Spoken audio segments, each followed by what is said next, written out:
একবারে চেষ্টায় পুলিশের স্বপ্ন হবে সত্যি।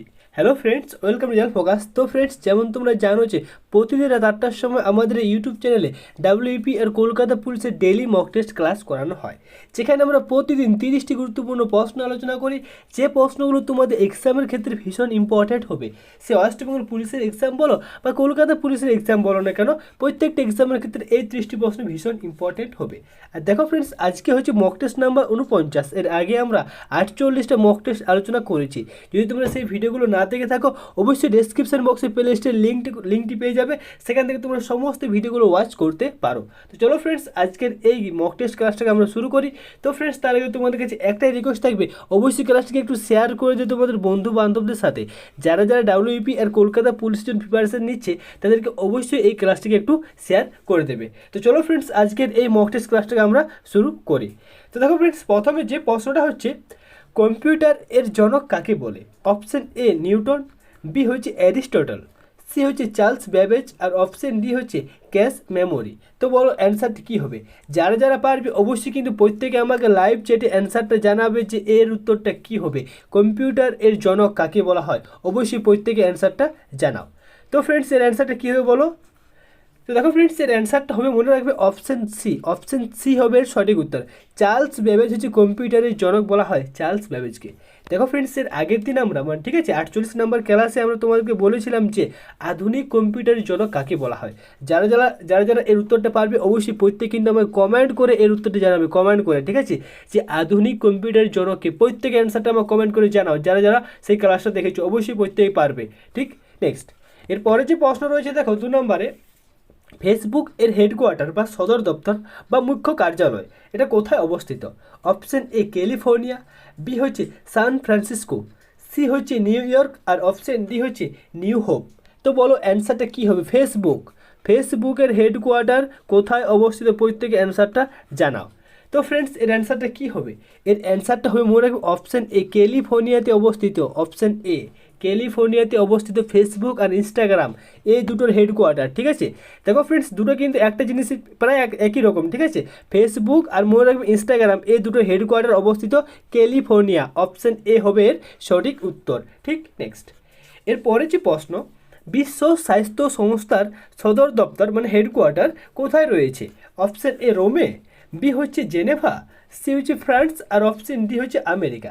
দেখো ফ্রেন্ডস, এই যে বিশ্ব স্বাস্থ্য সংস্থা মানে এটাকে বলা হয় WHO, ওয়ার্ল্ড হেলথ অর্গানাইজেশন। এর হেডকোয়ার্টার যেটা, সেটা কোথায় অবস্থিত? তোমরা যারা যারা পারবে অবশ্যই প্রত্যেকে অ্যান্সারটা জানাও। এর অ্যান্সারটা কী হবে? তো দেখো ফ্রেন্ডস, এর অ্যান্সার যেটা সেটা হবে, মনে রাখবে, অপশন বি হবে এর সঠিক উত্তর। ঠিক আছে, জেনেভাতে রয়েছে WHO এর হেডকোয়ার্টার, ওয়ার্ল্ড হেলথ অর্গানাইজেশন এর হেডকোয়ার্টার রয়েছে জেনেভাতে। ঠিক, প্রত্যেকে জানো। নেক্সট, এরপরে যে প্রশ্ন, হলিউড অফ ইন্ডিয়া কোন শহরকে বলে? অপশন এ কোচি, বি হচ্ছে মুম্বাই, সি হচ্ছে কলকাতা, আর অপশন ডি হচ্ছে আহমেদাবাদ। তো বলো হলিউড অফ ইন্ডিয়া কোন শহরকে বলা হয়? অবশ্যই তোমরা সবাই পারবে অ্যান্সারটা কী হবে। এর অ্যান্সারটা সঠিক উত্তর অবশ্যই তোমরা আমাকে জানাও। তো দেখো ফ্রেন্ডস, এর অ্যান্সারটা হবে, মনে রাখবে, এর অ্যান্সারটা হবে অপশন বি। মুম্বাইকে বলা হয় হলিউড অফ ইন্ডিয়া। মুম্বাইকে এই হলিউড অফ ইন্ডিয়া। তাছাড়া আরেকটা কী বলা হয়? আরেকটা বলা হয় ভারতের প্রবেশদ্বার। কি বলা হয়? ভারতের প্রবেশদ্বার বলা হয় মুম্বাইকে, আর বলা হয় হলিউড অফ ইন্ডিয়া। অবশ্যই মাথায় রাখবে, খুবই ইম্পর্ট্যান্ট। ঠিক, নেক্সট, এরপরে যে প্রশ্ন, রাভি নদীর তীরে কোন শহর আছে? অপশন এ লাহোর, বি হচ্ছে লন্ডন, সি হচ্ছে রেগুন, অপশন ডি হচ্ছে টোকিও। তো নিম্নের এই চারটার মধ্যে রাভি নদীর তীরে কোন শহরটা রয়েছে? অবশ্যই পারবে যারা যারা অ্যান্সারটা আমাকে জানাও যে এর অ্যান্সারটা কী হবে। তো দেখো ফ্রেন্ডস, মনে রাখবে, এই যে তোমাদেরকে বললাম না যে কোন নদীর তীরে অবস্থিত কোন শহরগুলো, তো এগুলো বিদেশের ক্ষেত্রে যে সমস্তগুলো রয়েছে আর আমাদের ভারতের মধ্যে, ঠিক আছে, যে কোন নদীর তীরে অবস্থিত কোন শহরগুলো, তো এগুলো কিন্তু অবশ্যই মানে ভালোভাবে রেডি করবে। কারণ দেখো ফ্রেন্ডস, ডাব্লিউপির এক্সামে তোমরা এখান থেকে একটা প্রশ্ন, আমি বলছি 100% তোমরা কিন্তু কমন পাবে এখান থেকে একটা প্রশ্ন। ঠিক আছে, তো অবশ্যই এই টপিকটা কিন্তু ভালোভাবে রেডি করো। তো বলো এর অ্যান্সারটা কী হবে? রাভি নদীর তীরে কোন শহরটা অবস্থিত? তো ফ্রেন্ডস, এর অ্যান্সারটা হবে অপশন এ। ঠিক আছে, লাহোর যে শহরটা সেটা মনে রাখবে রাভি নদীর তীরে অবস্থিত। আর লন্ডন যে শহরটা মনে রাখবে সেটা টেমস নদীর তীরে অবস্থিত। ঠিক, নেক্সট, এরপরে যে প্রশ্ন 6 নাম্বার, ত্রিপুরার রাজধানীর নাম কি? অপশন এ আগরতলা, বি হচ্ছে গ্যাংটক, সি হচ্ছে ভোপাল, আর অপশন ডি হচ্ছে গান্ধীনগর। তো বলো অ্যান্সারটা কী হবে, ত্রিপুরার রাজধানীর নাম কি? প্রত্যেকে অ্যান্সারটা জানাও, যারা যারা এর উত্তরটা পারবে। তো দেখো ফ্রেন্ডস, এর উত্তরটা প্রায় সবারই পারা উচিত। আমাদের আমাদের যে মানে ভারতের যে সমস্ত রাজ্যগুলো রয়েছে সেই রাজধানী, ঠিক আছে, রাজধানী, সিএম, আর এইগুলো তোমরা অবশ্যই ভালোভাবে রেডি করবে, সিএম আর গভর্নর, ঠিক। তো এই যে মানে রাজধানী, সিএম আর গভর্নর আমাদের ভারতের রাজ্যগুলোর মধ্যে, এগুলো তো ভালোভাবে রেডি করবে, কারণ তোমাদের কারেন্ট অ্যাফেয়ার্স থেকে এই সমস্ত প্রশ্নগুলো দেয়, ঠিক। তো দেখো ফ্রেন্ডস, মনে রাখবে ত্রিপুরা রাজধানীর নাম হচ্ছে আগরতলা। অপশান এ হবে এর সঠিক উত্তর, অপশান এ, ঠিক। নেক্সট, তো ফ্রেন্ডস মনে রাখবে আগরতলা যেটা, সেটা হচ্ছে ত্রিপুরা রাজধানীর নাম, ঠিক। আর এই যে গ্যাংটক যেটা, সেটা হচ্ছে মনে রাখবে সিকিমের রাজধানীর নাম হচ্ছে গ্যাংটক, ঠিক। ভোপাল যেটা, সেটা হচ্ছে মধ্যপ্রদেশের রাজধানীর নাম, ঠিক। আর গান্ধীনগর যেটা, সেটা মনে রাখবে গুজরাটের রাজধানীর নাম হচ্ছে, সেটা হচ্ছে গান্ধীনগর। অবশ্যই এই প্রত্যেকটা কিন্তু ভালোভাবে আমি তোমাদেরকে বললাম যে যত সমস্ত আমাদের ভারতের মধ্যে রাজ্যগুলো রয়েছে, প্রত্যেকটা রাজ্যগুলো রাজধানী, সিএম আর গভর্নর, ঠিক আছে। এই তিনটে বিষয় অবশ্যই মাথায় রাখবে এনি টাইম, যেমন এগুলো মাথায় থাকে, কারণ খুবই ইম্পর্ট্যান্ট ফ্রেন্ডস। তোমাদের এক্সামে কিন্তু প্রত্যেকটা এক্সামে এগুলো থেকে প্রশ্ন দেয় কারেন্ট অ্যাফেয়ার্সের দিক থেকে, ঠিক আছে। নেক্সট, এরপরে যে প্রশ্ন, কথা কীর্তন কোথাকার লোকনৃত্য? অপশান এ মহারাষ্ট্র, বি হচ্ছে কেরালা, সি হচ্ছে তামিলনাড়ু, আর অপশান ডি হচ্ছে ওড়িশা। তো কথা কীর্তন যেটা, সেটা কোথাকার লোকনৃত্য? খুবই একটা জনপ্রিয় লোকনৃত্য, তোমরা যারা যারা পারবে অবশ্যই প্রত্যেকে অ্যান্সারটা জানাও। তো দেখো ফ্রেন্ডসের অ্যান্সারটা হবে অপশান এ হবে, মনে রাখবে, ঠিক আছে। মহারাষ্ট্রের খুব জনপ্রিয় একটা লোকনৃত্য বলতে পারো, যেটা হচ্ছে কথা কীর্তন, ঠিক। নেক্সট, তো ফ্রেন্ডস মনে রাখবে মহারাষ্ট্রে আরও অনেক লোকনৃত্য রয়েছে, যেমন মনে রাখবে কথা কীর্তন, গবন, তারপর রয়েছে দণ্ডীয় তামাশা, তারপর রয়েছে তহিকলা, ঠিক আছে। নেক্সট, এরপর দেখো ফ্রেন্ডস, এরপর মনে রাখবে কেরালার ক্ষেত্রে হচ্ছে কালিয়াত্তম, ঠিক। আর তামিলনাড়ুর ক্ষেত্রে মনে রাখবে পিনাল, কুমি, কাবাডি, কারা আছে, আর হচ্ছে দেখো কারাগাম, ঠিক আছে। তো এই যে এগুলো হচ্ছে তামিলনাড়ুর খুব জনপ্রিয় লোকনৃত্য। আর উড়িষ্যার ক্ষেত্রে মনে রাখবে, দেখো উড়িষ্যার ক্ষেত্রে হচ্ছে ঘুমার আর হচ্ছে ছৌ, ঠিক আছে। ঘুমার আর হচ্ছে ছৌ, এগুলো হচ্ছে ওড়িশার খুব জনপ্রিয় লোকনৃত্য। নেক্সট, এরপরে যে প্রশ্ন হচ্ছে, পণ্ডিত রবিশঙ্কর কোন যন্ত্র সঙ্গীত শিল্পী ছিলেন, মানে কোন বাদ্যযন্ত্রের সঙ্গীত শিল্পী ছিলেন পণ্ডিত রবিশঙ্কর? অপশানে দেওয়া রয়েছে, দেখো, অপশান এ সানাই, বি হচ্ছে সরোদ, সি হচ্ছে বাঁশি, আর অপশান ডি হচ্ছে সেতার। তো বলো অ্যান্সারটা কী হবে, পণ্ডিত রবিশঙ্কর বা নিম্নের কোন বাদ্যযন্ত্রের সঙ্গীত শিল্পী ছিলেন? প্রত্যেকে কিন্তু অ্যান্সারটা জানো, এর অ্যান্সারটা কী হবে। তো দেখো ফ্রেন্ডস, এর অ্যান্সার যেটা, সেটা হবে মনে রাখবে অপশান ডি, ঠিক আছে, সেতার। তিনি সেতারের মানে খুব আর কি বিখ্যাত সঙ্গীত শিল্পী ছিলেন। অপশান ডি হবে এর সঠিক উত্তর, ঠিক। তো দেখো ফ্রেন্ডস মনে রাখবে সানাইয়ের ক্ষেত্রে, ঠিক আছে, সানাইয়ের ক্ষেত্রে যে সমস্ত বিখ্যাত ব্যক্তিগুলো রয়েছে, তো মনে রাখবে সানাই বাজাতেন ওস্তাদ বিসমিল্লা খাঁ, দয়াশঙ্কর জগন্নাথ, আলী আহমদ খাঁ, ঠিক আছে। তো এই তিনটে ব্যক্তি যে খুবই ইম্পর্টেন্ট, ঠিক আছে। নেক্সট, এরপর দেখো ফ্রেন্ডস সরোদের ক্ষেত্রে মনে রাখবে আমজান আলী খাঁ, তারপর হচ্ছে আলী আকবর খাঁ, আলাউদ্দিন খাঁ। নেক্সট দেখো ফ্রেন্ডস বাঁশির ক্ষেত্রে মনে রাখবে হরিপ্রসাদ চৌরাসিয়া, ভীষণ ইম্পর্টেন্ট, ঠিক আছে, রঘুনাথ শেঠ, তারপর হচ্ছে পান্নালাল ঘোষ।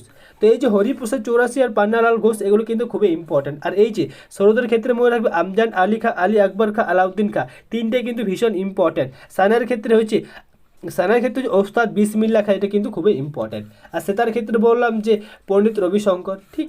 নেক্সট, তো দেখো ফ্রেন্ডস, এই তো সেতার ক্ষেত্রে দেওয়া রয়েছে পণ্ডিত রবিশঙ্কর আর নিখিল ব্যানার্জি, এই দুজন ব্যক্তি হচ্ছে সেতারে বাদ্যযন্ত্র মানে বিখ্যাত সঙ্গীত শিল্পী ছিলেন, ঠিক। এর পরের প্রশ্নতে কী বলা হয়েছে, দেখো, পারমাণবিক বোমা কি আবিষ্কার করেন? অপশান এ কলম্বাস, বি হচ্ছে Robert Oppenheimer, option C Copernicus, আর অপশান ডি হচ্ছে কেপলার।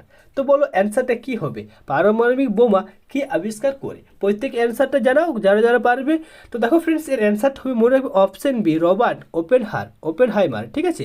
পারমাণবিক বোমা আবিষ্কার করেন রবার্ট ওপেনহাইমার।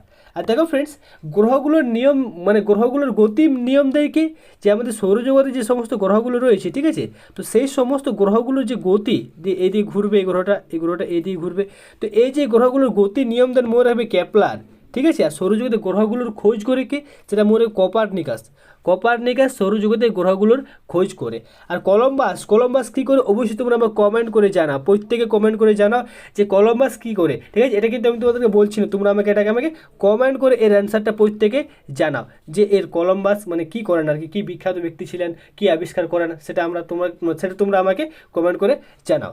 এরপরের প্রশ্ন, দেখো ফ্রেন্ডস 10 নম্বর প্রশ্ন, ভ্যাকসিন কি আবিষ্কার করেন? অপশান এ হচ্ছে লিওয়েন হক, বি হচ্ছে দেখো পতঞ্জলি, সি হচ্ছে গ্যালিলিও, আর অপশন ডি দেওয়া রয়েছে, দেখো অপশন ডি হচ্ছে এডওয়ার্ড জেনার। তো বলো অ্যান্সারটা কী হবে? দেখো ফ্রেন্ডস, এখন করোনা ভাইরাস চলছে, তো করোনা ভাইরাস সম্পর্কিত এই প্রশ্নগুলো করতে পারে যে ভ্যাকসিন কি আবিষ্কার করেন। তো দেখো ফ্রেন্ডস, এর অ্যান্সার যেটা সেটা হবে মনে রাখবে অপশন এ, লিওয়েন হক। কে আবিষ্কার করেন? লিওয়েন হক আবিষ্কার করেন ভ্যাকসিন। ঠিক, ভ্যাকসিনেশনস বা ভ্যাকসিন যেটা সেটা আবিষ্কার করেন লিওয়েন হক। অপশন এ হবে এর সঠিক উত্তর। ঠিক, এর পরের প্রশ্ন দেখো, ভারতীয় অনাবাসী দিবস কবে পালন করা হয়? অপশন এ 9 জানুয়ারি, বি হচ্ছে দেখো 1 জানুয়ারি, সি হচ্ছে 23 জানুয়ারি, আর অপশন ডি হচ্ছে দেখো 12 জানুয়ারি। তো বলো অনাবাসী দিবস, ঠিক আছে, অনাবাসী না, এখন অনাবাসী হবে, ঠিক আছে, অনাবাসী দিবস কবে পালন করা হয়, মানে যেটা এনআরআই ডে বলা হয়, ঠিক আছে, এনআরআই ডে কবে পালন করা হয়? তো ফ্রেন্ডস মনে রাখবে, এই যে আমাদের মানে জাতীয় ভারতের বিশ্ব এনআরআই ডে হিসাবে যে দিনটা পালন করা হয় সেটা মনে রাখবে 9 জানুয়ারি। প্রতি বছর 9 জানুয়ারি এই দিনটা এনআরআই ডে হিসাবে আমরা পালন করে থাকি, 9 জানুয়ারি। ঠিক, নেক্সট এরপর দেখো পরে যে প্রশ্ন সেটা হচ্ছে জ্ঞানপীঠ পুরস্কার কোন ক্ষেত্রে দেওয়া হয়? অপশন এ সিনেমা, বি হচ্ছে খেলাধুলা, সি হচ্ছে সাহিত্য, আর অপশন ডি হচ্ছে নাটকের ক্ষেত্রে। তো বলো অ্যান্সারটা কী হবে? জ্ঞানপীঠ যে পুরস্কারটা সেটা কোন ক্ষেত্রে দেওয়া হয়? তো দেখো ফ্রেন্ডস, এর অ্যান্সার যেটা সেটা হবে মনে অপশন সি, ঠিক আছে, অপশন সি সাহিত্যের ক্ষেত্রে দেওয়া হয় জ্ঞানপীঠ পুরস্কার।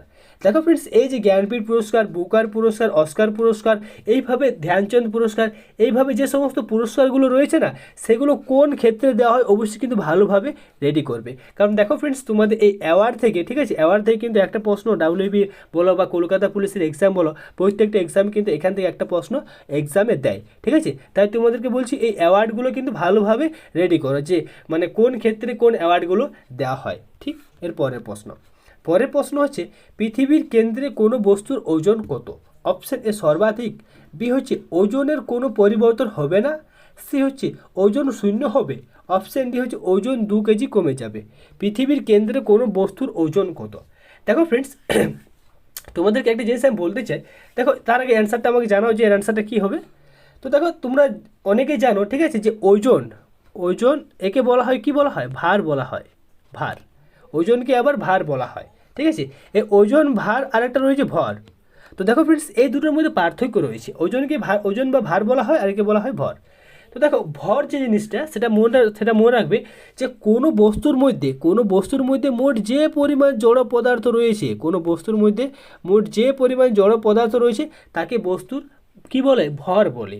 মোট যে পরিমাণ জড় পদার্থ রয়েছে তাকে বস্তুর ভর বলে। আর দেখো ফ্রেন্ডস, মনে রাখবে ভর যেটা, ঠিক আছে, ভর মানে মাস যেটা, সেটা কিন্তু পরিবর্তন হয় না। যেমন যদি আমার পৃথিবীতে যদি কোনো বস্তুর মাস যদি 36 কেজি থাকে, ঠিক আছে, সেটা দেখবি যদি চাঁদেও নিয়ে যাওয়া হয় তাহলে সেই বস্তুর মাস যেটা মানে ভর যেটা, সেটা কিন্তু 36 কেজিই হবে। আর পৃথিবীর কেন্দ্রে নিয়ে গেলেও 36 কেজিই হবে। মানে মনে রাখবে ভরের কোনো পরিবর্তন হয় না। তাহলে পরিবর্তন কিসের হয়? পরিবর্তন হয় ভারের, ঠিক আছে, ভার বা ওজনের পরিবর্তন হয়, ঠিক আছে। পৃথিবীর যদি কোনো বস্তুর ওজন 36 কেজি হয়, কিন্তু চাঁদে নিয়ে গেলে বস্তুর ওজন কত হয়ে যাবে? মনে রাখবে 6 কেজি হয়ে যাবে, ঠিক আছে, 1/6 অংশ হয়ে যায়। তো 36 1/6 অংশ মানে 6 কেজি, ঠিক। তো সেক্ষেত্রে 6 কেজি ওজন হবে। তো ফ্রেন্ডস, আমি যে জিনিস তোমাদেরকে বলতে চাই, মানে আমার বলার যে মূল বক্তব্য যেটা, সেটা হচ্ছে যে পৃথিবীর কেন্দ্রে কি পরিবর্তন হয় না? ভরের কোনো পরিবর্তন হয় না, কিন্তু ভারের পরিবর্তন হয়। পৃথিবীর কেন্দ্রে যদি কোনো বস্তুকে নিয়ে যাওয়া হয়, তার বস্তু যে ভার মানে ওজন যেটা, সেটা কিন্তু একেবারে শূন্য হয়ে যায়। তোমরা সবাই জানো যে পৃথিবীর কেন্দ্রে কোনো বস্তুর ওজন কি হয়? শূন্য হয়। তাই তোমাদেরকে আমি ওই ভর আর ভার এই দুটোর মধ্যে পার্থক্য যেটা সেটা বলে দিলাম। তাহলে এর অ্যান্সারটা হবে কত? অপশন সি হবে এর সঠিক উত্তর। পৃথিবীর কেন্দ্রে কোনো বস্তুর ওজন কত বলা হয়, যদি বলা হয় তাহলে মনে রাখবে শূন্য হয়ে যায়। আর যদি প্রশ্ন করা হয় যে কোনো বস্তুর মানে কোন পৃথিবীর কেন্দ্রে কোনো বস্তুর ভার কত, তো মনে রাখবে ভারের কোনো কিন্তু পরিবর্তন হয় না, ঠিক আছে, ভারের কিন্তু ওজনে কোনো পরিবর্তন হবে না। এক্ষেত্রে ওই অ্যান্সারটা হবে অপশন বি। কিন্তু যেহেতু ওজন বলেছে সেক্ষেত্রে এর অ্যান্সারটা হবে সি, ওজন শূন্য হয়ে যায়, ঠিক আছে। এর পরের প্রশ্ন দেখো, ভোল্ট মিটার এর সাহায্যে কী পরিমাপ করা হয়? অপশন এ রোধ, বি হচ্ছে বিভব প্রভেদ, সি হচ্ছে দেখো তড়িৎ প্রবাহ, আর অপশন ডি হচ্ছে চাপ।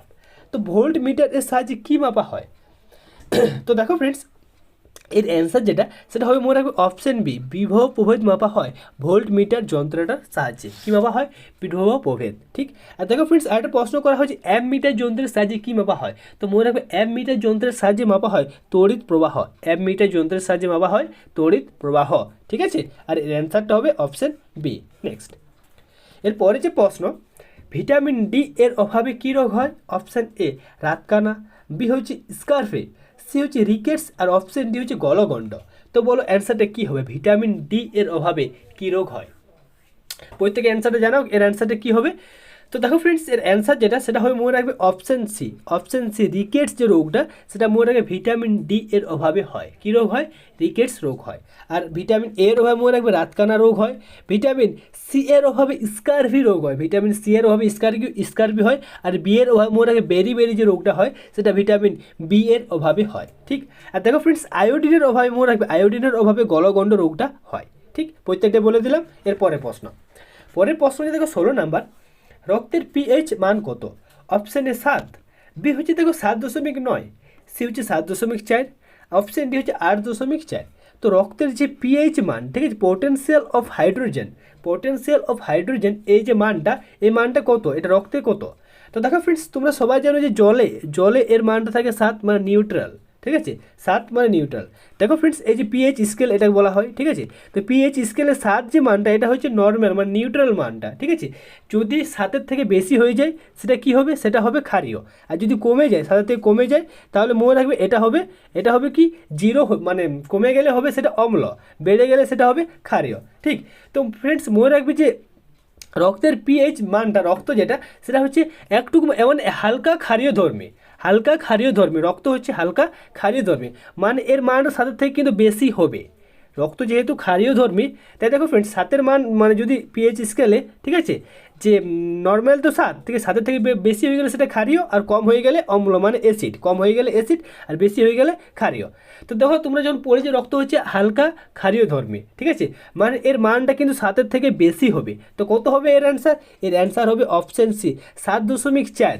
7.4 হবে রক্তের পিএইচ মান। আশা করি বুঝতে পেরেছো, কোনো অসুবিধা হবে না। এরপর দেখো ফ্রেন্ডস, নেক্সট যে প্রশ্ন সেটা হচ্ছে 17 নম্বর প্রশ্ন, খসড়া কমিটি কত সালে গঠিত হয়? অপশান এ 1947 সালে 15 আগস্ট, বি হচ্ছে 1947 সালে 29 আগস্ট, সি হচ্ছে 1950 সালে 15 আগস্ট, আর অপশান ডি হচ্ছে 1950 সালে 29 আগস্ট। তো বলো অ্যান্সারটা কী হবে? খসড়া কমিটি কত সালে গঠিত হয়? যারা পারবে অবশ্যই কিন্তু প্রত্যেকে অ্যান্সারটা আমাকে জানাও যে এর অ্যান্সারটা কী হবে। তো দেখো ফ্রেন্ডস, এর অ্যান্সার যেটা সেটা হবে মনে রাখবে অপশান বি হবে এর সঠিক উত্তর। 1947 সালে 29 আগস্ট, 1947 সালে 29 আগস্ট খসড়া কমিটি গঠিত হয়।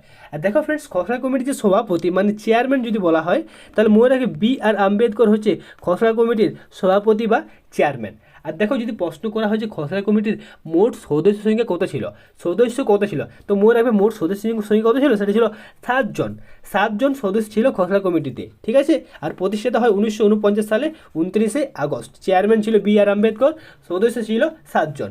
ঠিক। পরের প্রশ্ন হচ্ছে দেখো 20 নাম্বার, তো যেটা হচ্ছে পঞ্চবার্ষিকী পরিকল্পনা কোন দেশের সংবিধান থেকে নেওয়া হয়? অপশান এ আমেরিকা, বি হচ্ছে রাশিয়া, সি হচ্ছে ব্রিটেন, অপশান ডি হচ্ছে জার্মানি। তো বলো অ্যান্সারটা কী হবে? পঞ্চবার্ষিকী পরিকল্পনা কোন দেশের সংবিধান থেকে নেওয়া হয়? প্রত্যেকে অ্যান্সারটা জানাও, খুবই ইম্পর্ট্যান্ট প্রশ্ন, যারা পারবে। তো দেখো ফ্রেন্ডস, এর অ্যান্সারটা হবে মনে রাখবে অপশান বি, রাশিয়ার সংবিধান থেকে নেওয়া হয় পঞ্চবার্ষিকী পরিকল্পনার যে বিষয়টা রয়েছে। কোথা থেকে নেওয়া হয়? রাশিয়া থেকে নেওয়া হয়। আর দেখো ফ্রেন্ডস, আমেরিকা থেকে যে বিষয়গুলো নেওয়া হয় আমি তোমাদেরকে একবার মানে বলে দিই আর কি। তো দেখো আমেরিকা থেকে নেওয়া হয় মনে রাখবে মৌলিক অধিকার যে ফান্ডামেন্টাল রাইটস যেটা, সেটা নেওয়া হয় আমেরিকা থেকে। আর কি নেওয়া হয়? রাষ্ট্রপতির ধারণা নেওয়া হয়। আর কি নেওয়া হয়? উপরাষ্ট্রপতির ধারণা নেওয়া হয়। তো এই সমস্ত বিষয়গুলো নেওয়া হয় আমেরিকা থেকে। আর রাশিয়া থেকে কী নেওয়া হয়? মনে রাখবে এখান থেকে নেওয়া হয় ফান্ডামেন্টাল ডিউটি যেটা মানে মৌলিক কর্তব্য যেটা, সেটা কিন্তু নেওয়া হয় রাশিয়াতে। খুবই ইম্পর্ট্যান্ট মৌলিক অধিকারটা আর মৌলিক কর্তব্যটা। মৌলিক অধিকার নেওয়া হয় আমেরিকা থেকে, মৌলিক কর্তব্য নেওয়া হয় রাশিয়া থেকে। আর ব্রিটেন থেকে কী নেওয়া হয়? তো দেখো ফ্রেন্ডস, ব্রিটেন থেকে যে সমস্ত বিষয়গুলো নেওয়া হয় আমি তোমাদেরকে বলে দিই। এক হচ্ছে মনে রাখবে ব্রিটেন থেকে নেওয়া হয় এক নাগরিকত্ব। ঠিক আছে, তারপর নেওয়া হয় দ্বিকক্ষ বিশিষ্ট আইনসভা, আমাদের যে সংবিধানটা সেটা দ্বিকক্ষ বিশিষ্ট আইনসভা। ঠিক আছে, এই দুটো কিন্তু নেওয়া হয় ব্রিটেন থেকে, এক নাগরিকত্ব দ্বিকক্ষ বিশিষ্ট আইনসভা। আর জার্মান থেকে আরেকটি জিনিস নেওয়া হয়, সেটা মনে রাখবে, সেটা হচ্ছে যে জরুরি অবস্থার সময় মৌলিক অধিকার বাতিল এই যে বিষয়টা সেটা নেওয়া হয় জার্মান থেকে, আর এটা হচ্ছে পঞ্চবার্ষিকী পরিকল্পনা। ঠিক আছে, তো ফ্রেন্ডস আমি তোমাদেরকে প্রত্যেকটা বলে দিলাম, আরও অনেক রয়েছে, তো যেগুলো রয়েছে সেগুলো তোমরা অবশ্যই ভালোভাবে একটু দেখে নেবে। ঠিক আছে, এরপরের প্রশ্ন, তো দেখো এগুলো দেওয়া রয়েছে আমেরিকা থেকে মৌলিক অধিকার, লিখিত সংবিধান আর সুপ্রিম কোর্টের বিচারপতিদের বিচারের ধারণা যেটা সেটা নেওয়া হয় আমেরিকা থেকে। ঠিক, নেক্সট। আর দেখো ব্রিটেন থেকে রাষ্ট্রপতির ধারণা, দ্বিকক্ষ বিশিষ্ট আইনসভা। ঠিক আছে, নেক্সট। এরপর দেখো রাশিয়া থেকে নেওয়া হয় পঞ্চবার্ষিকী পরিকল্পনা আর আর দেখো মৌলিক কর্তব্য। ঠিক, আর জার্মান থেকে কি নেওয়া হয়, এখানে জরুরি অবস্থাকালীন মৌলিক অধিকার বাতিল এই যে বিষয়টা সেটা নেওয়া হয় জার্মান থেকে, মানে জার্মানি থেকে আর কি। এরপরের প্রশ্ন 21 নম্বর প্রশ্ন দেখো, কত নম্বর সাংবিধানিক গ্রাম পঞ্চায়েত নিয়ে আলোচনা করা আছে? অপশন এ 25 নাম্বার, বি হচ্ছে 40 নাম্বার, সি হচ্ছে 32 নাম্বার আর অপশন ডি হচ্ছে 500 অপশন ডি হচ্ছে 51 নাম্বার ধারায়। তো কত নাম্বার ধারায় গ্রাম পঞ্চায়েত সম্পর্কে আলোচনা করা হয়েছে? অবশ্যই প্রত্যেকে অ্যান্সারটা আমাকে জানাও।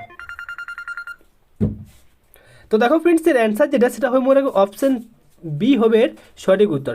40 নম্বর ধারাতে গ্রাম পঞ্চায়েত সম্পর্কে আলোচনা করা রয়েছে। অপশন বি হবে এর সঠিক উত্তর, অপশন বি। ঠিক, নেক্সট। এরপরের যে প্রশ্ন, অর্থ বিলের কোন কক্ষের কোনো ভূমিকা থাকে না?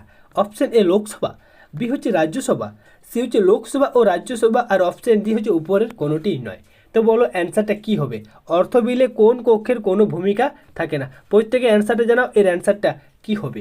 অর্থ বিলে কোন কক্ষের কোনো ভূমিকা থাকে না? খুবই ইম্পর্ট্যান্ট একটা প্রশ্ন তোমাদের এক্সামের দিক থেকে। যারা পারবে অবশ্যই কিন্তু প্রত্যেকে অ্যান্সারটা আমাকে জানাও।